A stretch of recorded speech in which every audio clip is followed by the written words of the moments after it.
Here we go. Candice Owens. She is probably the go-to black conservative, anti-BLM, like pro-fascism, honestly, black woman on the internet. Like she's basically built her whole career on that.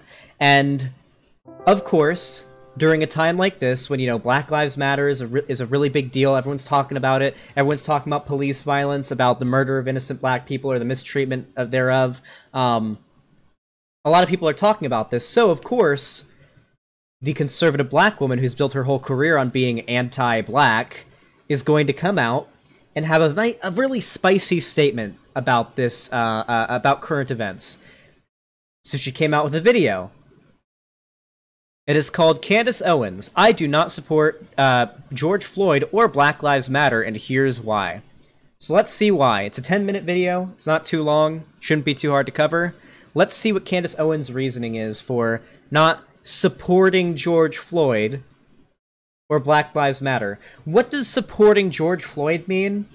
I mean, the dude's dead. Are you saying that you don't support... Does that mean, like, you don't care that he died? Like, he deserved to die? Do you not support his lifestyle prior to dying because he was, like, a porn star and did drugs? The dude was killed by a cop because I think because the cashier thought he had a counterfeit dollar, or he had a counterfeit dollar that he gave to the cashier and there was a cop nearby. There were multiple cops pinning him down, one of them with his knee on George Floyd's neck, and another cop that was, like, keeping a lookout. Like, it was pretty cut and dry, it was murder. He was saying, I can't breathe. It's going to be the he's no angel thing. It doesn't matter. What do you mean by support George Floyd? He's dead. What does condemning him have to do with any of this? But let's get into it. I'm excited to hear what she has to say. Hello, Facebook family. Oh, God. It's the Facebook boomers. It's the fucking... Oh, my God. It's the fucking Facebook boomers that prop up this lady's career, of course. I always wonder why I never see any videos of this lady on YouTube or anything. I'm like, where is she popular at? Does she only, like, speak at live events, like, in person? Does she only, like, I never see videos of her on YouTube unless it's, like, on PragerU. So I guess it's Facebook is where she's really big? For the boomers? Maybe. I have decided to do this video. It has been weighing very heavily on my heart and on my mind as well. And it was something that I wanted to say early on, but there were so many emotions and so much pressure for me to go with the popular opinion about who George Floyd was. And sometimes it can be difficult when there are just so many external pressures to say what you... Okay, really important. George Floyd could have been a Nazi that raped children and ate babies, and it would not matter in this situation because he wasn't raping children or eating babies when he got murdered. All the cops knew when they killed him was that he was a black guy who had a counterfeit dollar, apparently, and they decided to murder him. It was an active effort to murder him. I mean, they pinned his throat for like, what was it, like 3 minutes? Like, it might have been up to 8, I think, if I remember correctly. It literally doesn't matter what he did in his free time, if he had drugs in his system or whatever. The police didn't know that. The police murdered him. When we judge these things, we judge it on intent, a motive. That's how we would do it with any other crime, any other murder-ish crime, right? Whether it be like a terrorist attack or anything. It was like 8 or 9 minutes? Okay, yeah, thank you. Yeah, it doesn't matter. It is completely irrelevant what kind of person George Floyd was. Completely irrelevant. All that matters was what he was doing in the moment before he was killed, and what the cops knew when they decided to do it. That's all that matters. Believe, and this was an instance where I felt like my silence would have been better in the beginning, but the more that I think about it, I realize that we are being sold a lot of lies, and at the detriment to the black community, at the detriment to the white community, and at the detriment to America as a whole. So I want to come out and say that I do not support George Floyd and the media depiction of him as a martyr for Black America. I'm going to explain why. Oh my God, this is so cringe. So the argument that she's making is, I know what she's about to say. I know what she's about to say. Load your Xander gods. George Floyd was a bad person. He did drugs and had a criminal record, and he did porn. So that makes him a bad person. Maybe he didn't necessarily deserve to die, but I don't like the idea of him being a martyr for Black America and him being the face of Black people being victimized by police. That's what she's going to say, and it's a super slippery way of condemning. Even if she doesn't outright say it, it's a euphemism, it's dog whistling. While she may not outright say George Floyd deserved to be murdered, she's more or less implying it by saying he was no angel. That's what we're about to get here. Guarantee it. Load up the Xander gods. Don't fire yet. Load. Okay, we're gonna get a big combo when she does it, because I know I'm correct on this. That some of you guys will understand where I'm coming from. I have spent a considerable amount of time reading a lot of Black authors that I think are some of the most brilliant Black Americans breathing. Walter Williams, Shelby Steele, Thomas Sowell, and I recently came across something. I have no idea who these people are. Are these like Black conservative figures or like, or what? Who are these people that she mentioned? I've never heard of any of those people. Does anybody know who? Thomas Sowell. Who is that? Let's actually look into that. I feel like they might be some like really cringe people. Hold on. Thomas Sowell. Let's see, what's this guy's deal? Thomas Sowell was an American economist and social theorist who is currently a senior fellow at Stanford University's Hoover Institution. Sowell was born in North Carolina but grew up in Harlem, New York. He dropped out of Sirius High School and started... What is... He's an economist. He seems like he's pretty... He's a Black conservative? Well, of course he's conservative. I want to know what, like, his deal is, though. ThomasSowell.com. Discrimination and disparities.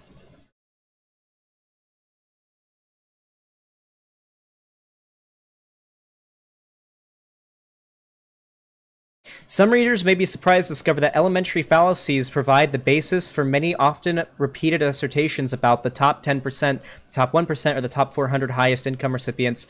The numbers behind such assertions may be valid as a given moment. Okay, he just seems to be like a...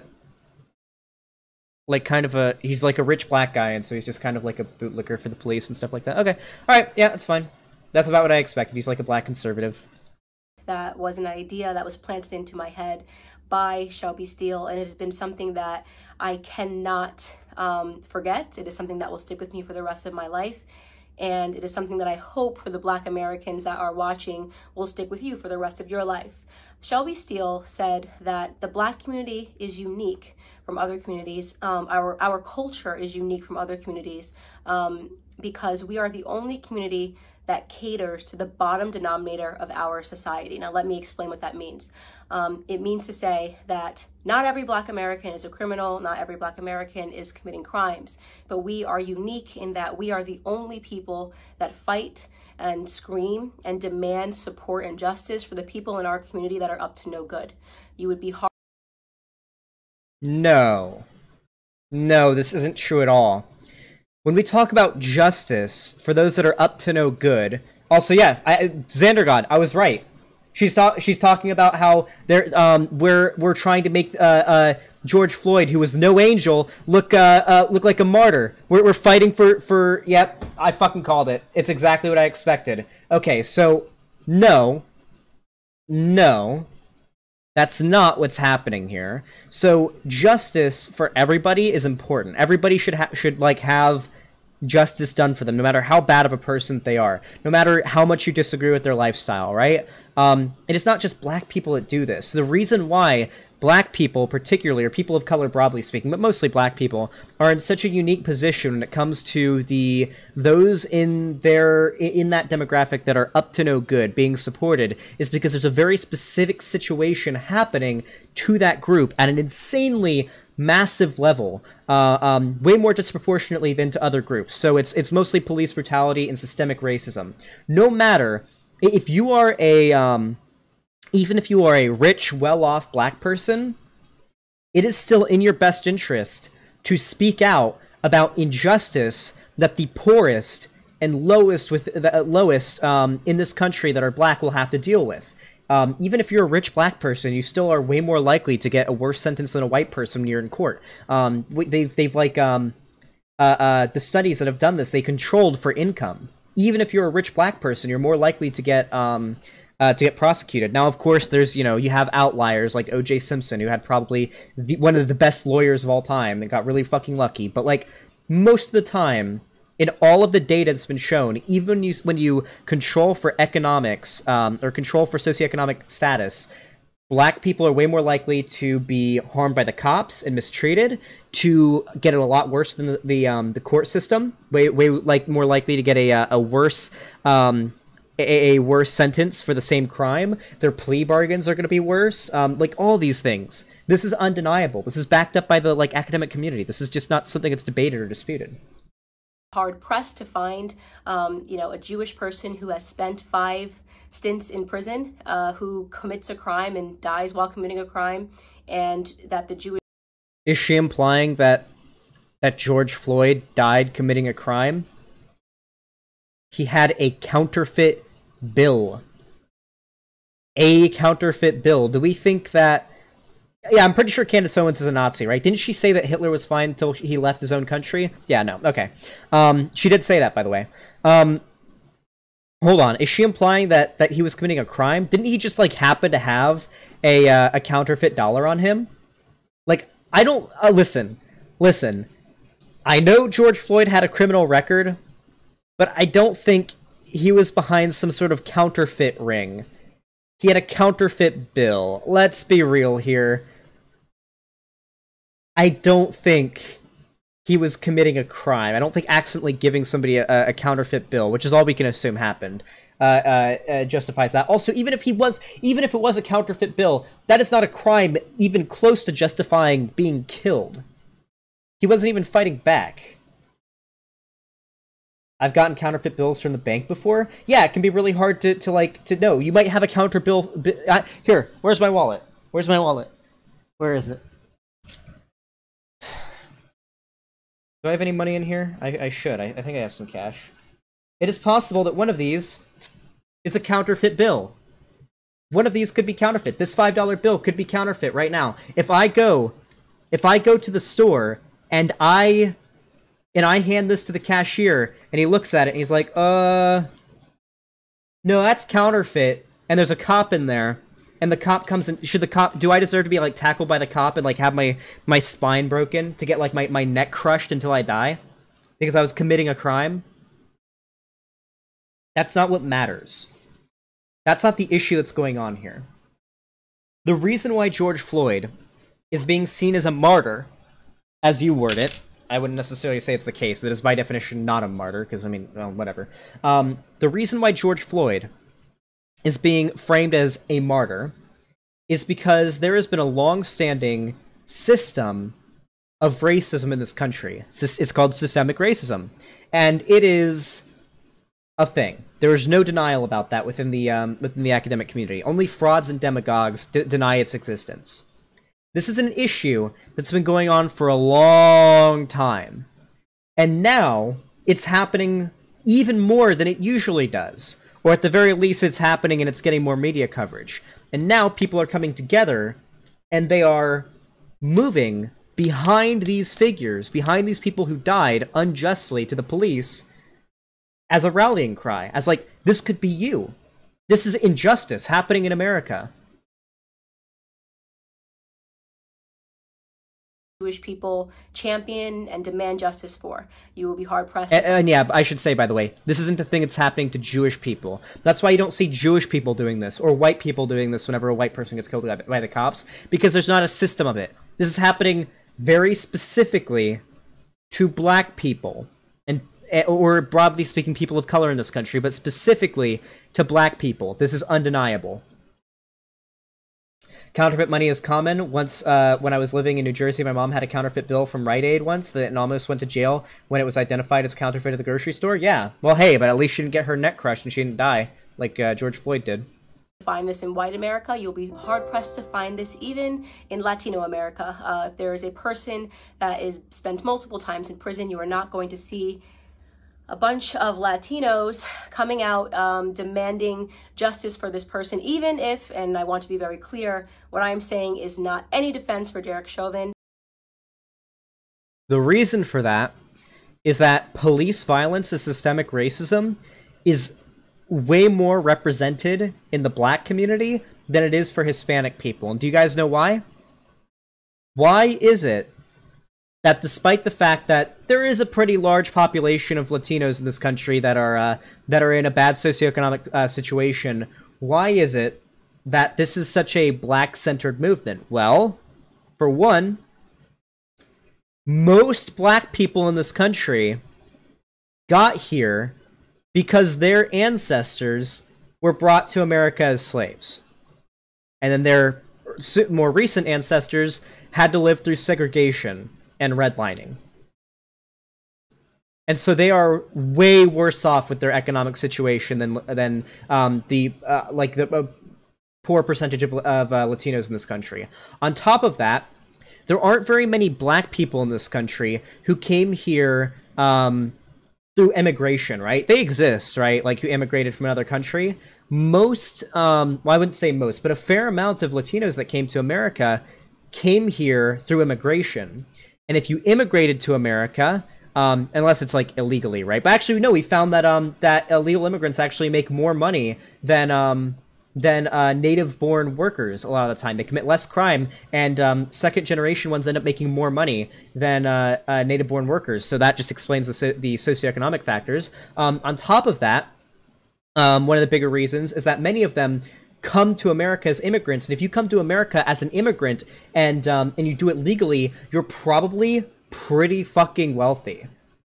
That's why Asian Americans are in such a good position, because they immigrated from, to America, which means they probably have way more money, and they probably came to America for business or schooling opportunities, which means they're going to be in a much better socioeconomic situation than the average black person in this country. But most black people in America didn't come here because they were immigrants coming here for a better life.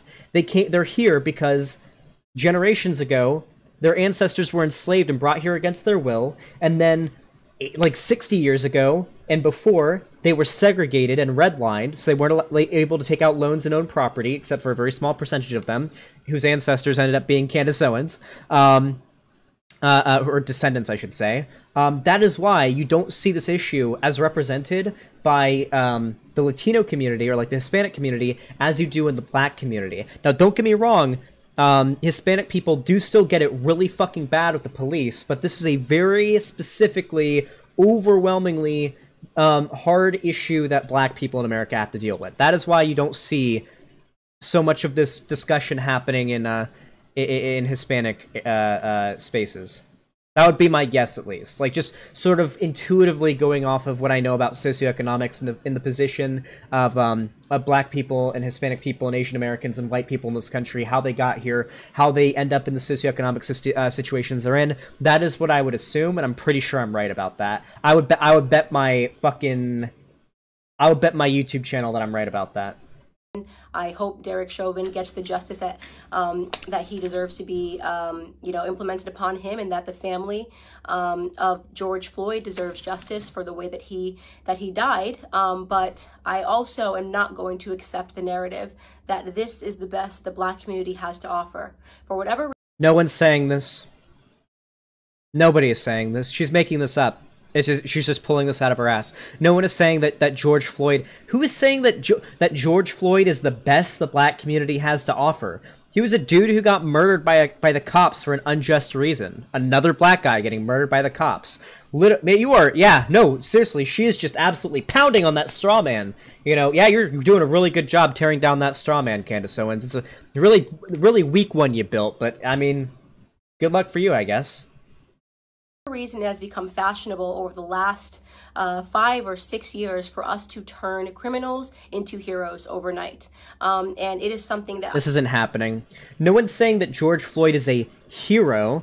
They're saying he is a victim of police brutality and just another representation of what black people have to go through in this excuse me, in this country. I find to be despicable, and it's something that I refuse to stand by any longer, and I am not going to play a part in it, no matter how much pressure comes from Black liberals and Black conservatives as some token of people wanting you to believe that this is the only way you can be Black.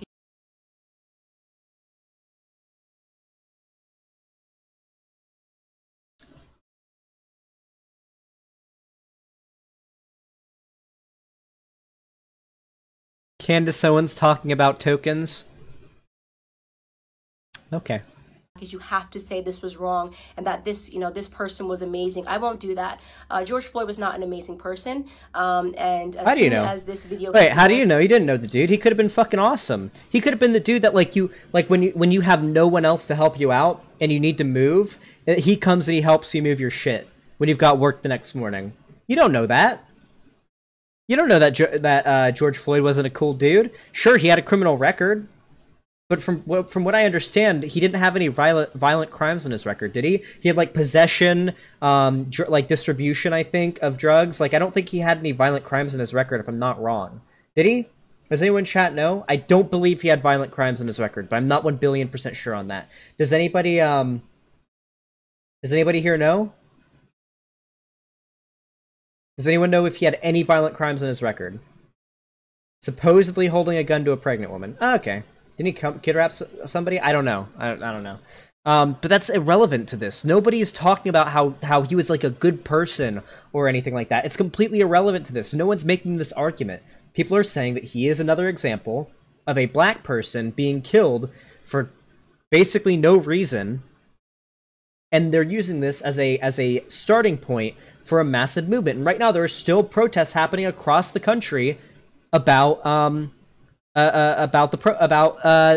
Black Lives Matter, about police brutality, armed robbery. But he was getting his life back together and hadn't done anything wrong in 10 years. Okay, then yeah, in that case, Afro Lefty, if he had like nothing on his record for the last 10 years, then yeah, he was probably a cool dude. Who knows? He was probably a cool dude. But it doesn't matter. It literally doesn't matter. None of the argument that Black Lives Matter is making was that George Floyd was like this super nice dude, super fucking cool dude. You know, I would totally had a beer with him. That's literally irrelevant to this. Why is she talking about this? Why is she pulling this out of her ass? Internet. I did just basic searches. Everyone jumped on it and was looking at the police officer, and everyone agrees that the police officer was wrong and the police officer has been arrested.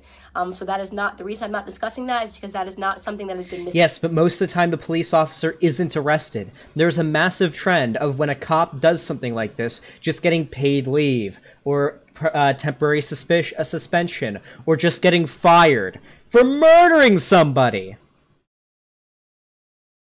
This is a pretty one-off situation because there was so much public outcry about it. Usually there's not this much outcry. If there isn't like literal massive celebrities and white people speaking out about it in mass, then nothing ends up happening to the officer. Nothing. Misconstrued in the media. He has been turned into the devil. Yeah, they punished the cops. They punished the cop for murdering someone with desk work if there isn't a big enough outcry about it, or backlash. This is like one of the few examples where the cop actually gets prosecuted for murder. One of the few examples. Devil that he is, and there is no reason for us to harp on that any longer, because white Americans are not uplifting Derek Chauvin as a victim or pretending that he's an amazing human being. But George Floyd is being uplifted as an amazing human being. For those of you who have not yet seen the clips and did not pursue or wait for more clips, nobody's saying he was an amazing human being. This is literally just. It's just a straw man. Nobody's saying this. Come out. First and foremost, George Floyd at the time of his arrest was high on fentanyl and irrelevant. He was high on methamphetamine. This irrelevant. This came back in both of his autopsy reports. If you pursue the 911 transcript, you can see the person describing somebody who is out of their mind high, and which is what made the person irrelevant. Fearful because he tried to use he was very afraid. He was very fearful as him and two other cops pinned him down with his knee on George Floyd's throat for nearly 8 minutes as he yelled he can't breathe until he died. Yes, I'm sure. I'm very sure he was very scared for his life because George Floyd was on fentanyl and on methamphetamine. and so he had to be killed. It's literally irrelevant. A bill that I guess was a fake bill to purchase something, and then he was outside acting weird, and they, in their police call, said that this person was obviously distorted and on drugs. Irrelevant.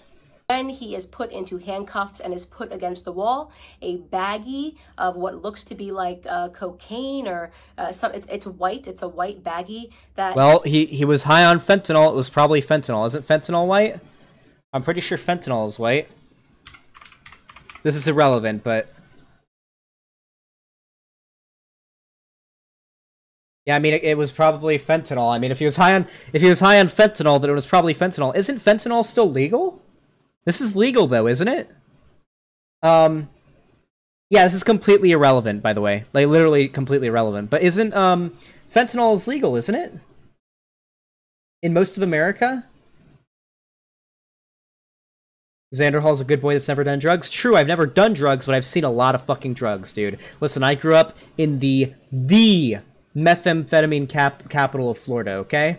You think Albuquerque, New Mexico is the meth capital of the world? No. Spring Hill, Florida is where all of the shitty meth comes from. My best friend, when I was in middle school, his neighbor's house burned down because his neighbors had a meth lab in the garage. So, trust me, I know a thing or two about drugs. I've never done any though, I promise you. I live in a place where needles are all over the road. Yeah, it sucks. Yeah, I mean, it could have been fentanyl. I mean, if he was on fentanyl, but who knows? It could have been coke. This is irrelevant, by the way. I was just curious and saying. He drops onto the floor that you can see. Yeah, but actually, it is relevant though. If it was fentanyl, which it very well could have been, he apparently had fentanyl in his system, and he had a bag of a white substance that could be cocaine or fentanyl. Fentanyl isn't illegal. That wouldn't have been illegal for him to be carrying. Why is she bringing this up? An image. If you look up the clip, the media. God, my nose is itching so bad. Find it on Twitter if you wait. Is she arguing right now that like the media has an agenda not to show the clip of him having drugs on him? Is that what she's alluding to? Is there like an agenda by the media to support the Black Lives Matter movement? I promise you, the media is not supporting BLM or their message. I promise you, they're making shit tons of money. Didn't the riots like fucking invade? Hold on, you guys want to see? Hold on, you guys want to see something fucking based?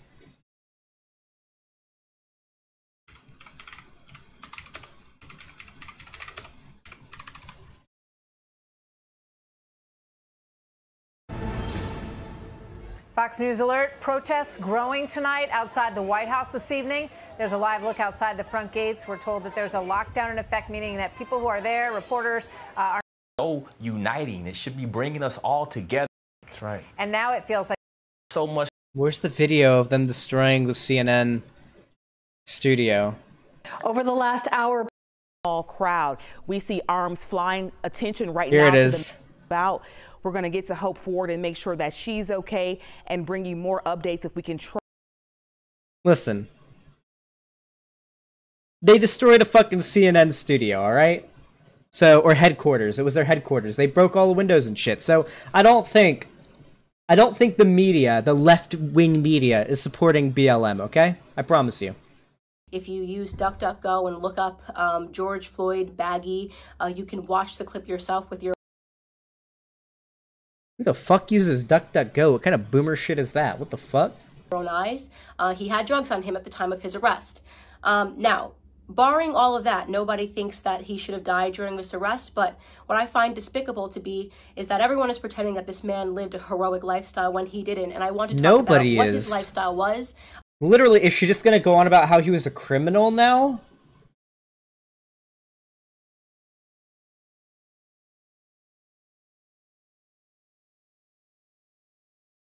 Is she going to talk, just like go on about how George Floyd is a criminal now? Okay, in that case, I think I know how we're gonna wrap up this section, okay? I want to make this very clear to all of you, alright? As my nose itches even more. It doesn't matter what kind of life George Floyd lived. He might have spent his free time stomping on puppies. When we talk about police action, we talk about, legally speaking, whether they have probable cause to do something, whether or not they are in the right in the situation to engage with like deadly force, and whether or not they were actually committing a crime when it happened, right? So did the cop have probable cause to stop him? Probably yes. He had a counterfeit dollar. So okay, yeah, probably like a cop could probably stop him for that. Like, to be honest. Also, God, my nose is itching. Sure, a cop probably had probable cause to stop him. Did that warrant deadly force? Okay. No. She said in the report that he was fighting back, or like fighting, or that he was crazy because he was on drugs or something like that. That doesn't seem to be reflected in what happened. There were 3 cops holding him down, pinned with a knee on his neck for 8 minutes, while another cop, a 4th cop, I believe, was like keeping a lookout. And I think there were even images of them laughing. So I'm pretty sure they weren't fearing for their lives, and this did not justify deadly force. What about, was he committing a crime when it happened? Because this is where we get into like the actual, into the actual arguments these conservative types are making. What crime was he committing when he got apprehended by the police? He might have been on drugs, and he had a counterfeit dollar. That's it. Why is it relevant that he was like maybe a bad person outside of that? Why do people talk about this? Why is it relevant? It's not. It has nothing to do with the situation. Literally nothing. So stop bringing it up. Nobody's talking about how George Floyd was an angel or was a great person. Nobody's doing this. No one cares. We're talking about the very specific situation, what happened, and why police need to be held accountable for their actions, and what we can do to the police force to make it so incidences like this don't repeat, and how we can acknowledge the existence of systemic racism in this country and what we can do about it. So stop saying he was no angel. No one is implying that. Nobody cares. It's irrelevant. Stop it. It's time to stop. No more.